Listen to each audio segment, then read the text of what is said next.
say, or other things, they do a lot of studies on this because water conservation is a real issue there.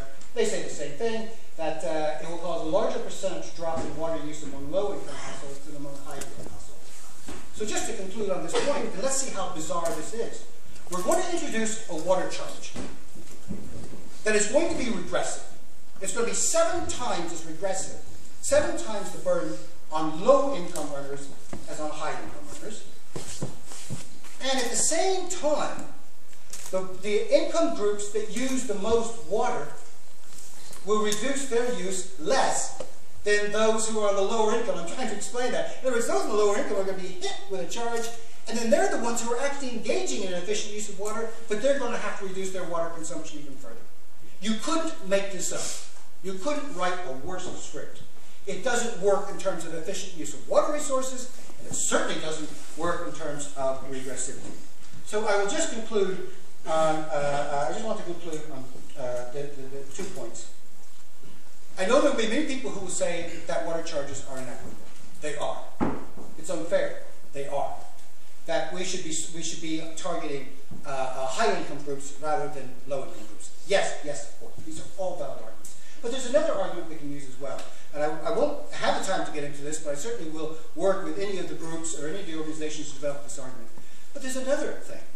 It is economically irrational. And I'll just give you one example.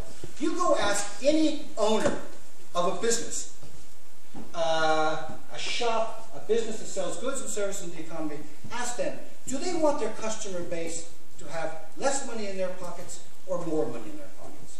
The fact is, a key driver in the recession in Ireland has been the fall in consumer spending, the fall in wages, the fall in disposable income, which has resulted in hundreds if not thousands of enterprises going to the wall, which in turn have led to one of the highest growth in unemployment and certainly immigration in the EU.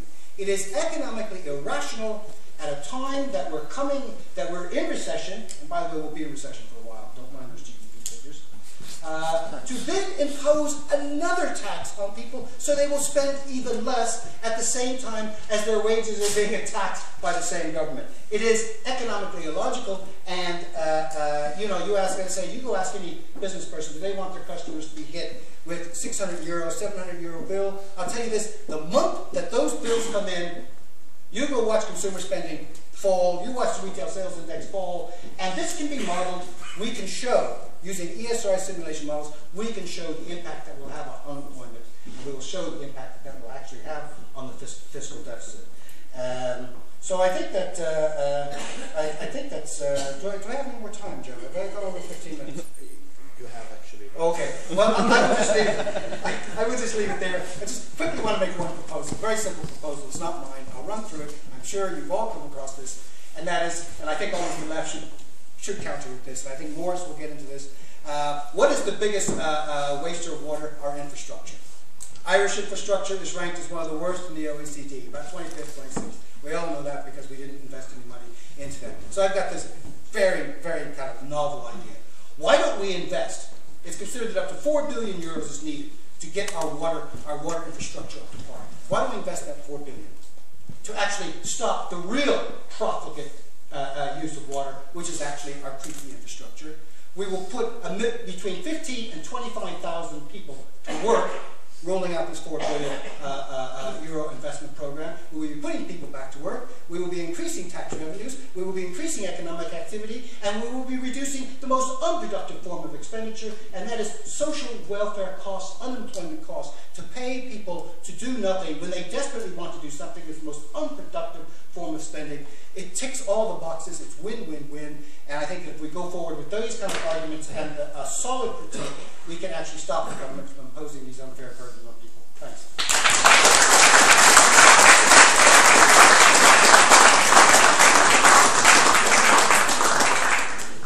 Thanks very much, Michael, for that, which was highly interesting and enlightening.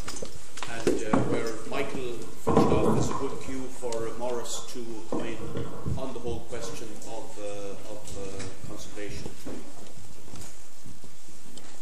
By the way, at the end of, or during the 1990s campaign, we in the anti-water charges campaigns raised very strongly at that time the need for bylaws, etc., to be changed in regard to massive savings in treated water that could have been achieved, and not a single thing has been done. So that's where we are at the moment. Maurice. I'm just going to give some information out there and just let us know what the current state of where the resources are, which are rivers, lakes, streams and that, and then move on to show you some facts and figures related to infrastructure. Firstly, just to outline that water quality in Ireland and water supply are they're linked together. And at the moment, some of the figures thrown out by the EPA are telling us that 63% of the drinking water sources are classified as at risk. 56% of our wastewater treatment plants are non-compliant. So the infrastructure, as following on from that, which is the water treatment plants, have to put an awful lot of input of more energy and resources and to clean dirty water, basically. So it shows that there's been a lack of initiative with all the money that they had over the years and the extra money that they spent. It hasn't done anything, and we've seen examples of that with the cryptosporidium outbreak in Galway, which was just an example that the water quality has gone down, and we have to put more energy, more resources into actually cleaning water. So the cost of water for them is more to supply it. The water supply network and infrastructure, up to 2000, the Atkins report said that up to 70% of the water supply was leaking. During the boom years since then, they've gone and they've reduced that down to a leakage rate of up there or thereabouts between 35 and 40%. The figures would be debatable given the technology that they've used. It's basically a brief look at the whole country. They haven't gone into much detail district by district with that leakage rate. We can see from the OECD figures that the Global Competitiveness Report of 2008 that we are down at ranked at about 28 with regards to our infrastructure. Switzerland, Singapore and Germany would be the top, and their leakage rate is down around between 5 and 10%. So it is achievable to get a leakage rate down from 30% to 5%.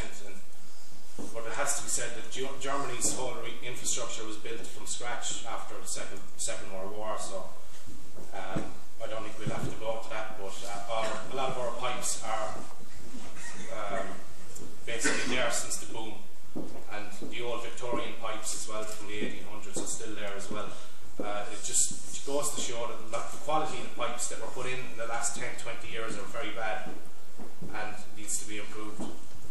Just to go into conservation, we'd just like to see where we are now. A survey was done last year. It's one of these Eurobarometer reports, and it showed that, and they asked people basically, what do you know about the water supply problem? Do you think there's a problem in Ireland? 12% of people said, oh yeah, it's a serious problem. 31% said it's maybe a fairly serious problem. 33% said it was not a serious problem, and 22% said it was not a problem at all. So about 55% of people believe there's no problem with water supply in Ireland, and that might have changed now in the last year since the big freeze and all that, but I wouldn't say it's changed very much. Current pro-water tax people, however, are saying that they've tried everything to make people aware of the problems we're having. We tried everything to get people to conserve water, but that's simply not true.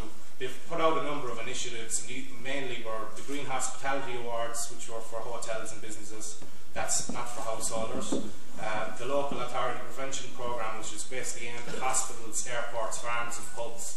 Again, that's not for householders. The Green Business Programme, again, not for householders. And the Green Homes Programme, of which only 9,000 homes took part, and it was just a Green Homes Programme to cover more other areas, not specifically water quality or water conservation, but mainly green issues like energy conservation and that. And then again, there was the Green Schools Programme. So out of all the programmes they put together, they had one programme that was a failure.